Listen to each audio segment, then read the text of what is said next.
ಹರಿ ಓಂ ನಮಸ್ಕಾರ.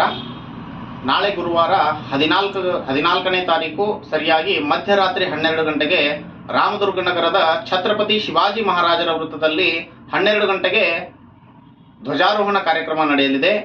ತಾಯಿ ಭಾರತ ಮಾತೆಯ ತ್ರಿವರ್ಣ ಧ್ವಜವನ್ನ ಅಖಂಡ ಭಾರತ ಸಂಕಲ್ಪ ಅನ್ನುವಂಥ ಒಂದು ಕಾರ್ಯಕ್ರಮದಡಿಯಲ್ಲಿ ವಿಶ್ವ ಹಿಂದೂ ಪರಿಷತ್ ಬಜರಂಗ ದಳ ರಾಮದುರ್ಗ ಪ್ರಖಂಡದಿಂದ ಈ ಒಂದು ಕಾರ್ಯಕ್ರಮಕ್ಕೆ ಕರೆ ಕೊಟ್ಟಿದ್ದೀವಿ.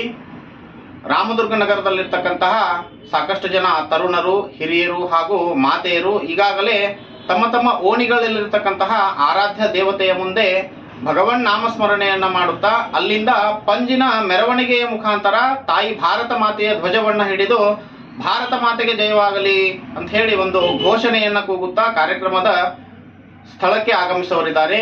ಹೀಗಾಗಿ ಈ ಒಂದು ಮೀಡಿಯಾ ಮುಖಾಂತರ ರಾಮದುರ್ಗ ನಗರದಲ್ಲಿರ್ತಕ್ಕಂತಹ ಅಷ್ಟೂ ಜನ ಭಾರತೀಯರಿಗೆ ಈ ಒಂದು ಕಾರ್ಯಕ್ರಮದಲ್ಲಿ ಭಾಗಿಯಾಗಿ ಖಂಡ ತುಂಡವಾಗಿರ್ತಕ್ಕಂತಹ ಈ ಒಂದು ಭಾರತವನ್ನ ಮತ್ತೆ ಅಖಂಡವಾಗಿಸುವಂತಹ ಒಂದು ಸಂಕಲ್ಪವನ್ನ ತೊಟ್ಟಿರ್ತಕ್ಕಂತಹ ಈ ಕಾರ್ಯಕ್ರಮಕ್ಕೆ ತಾವೆಲ್ಲರೂ ಆಗಮಿಸಿ ಕಾರ್ಯಕ್ರಮವನ್ನ ಯಶಸ್ವಿಯಾಗಿಸಬೇಕು ಅಂತ ಹೇಳಿ ತಮ್ಮಲ್ಲಿ ವಿನಂತಿಯನ್ನ ಮಾಡ್ಕೊತೇನೆ.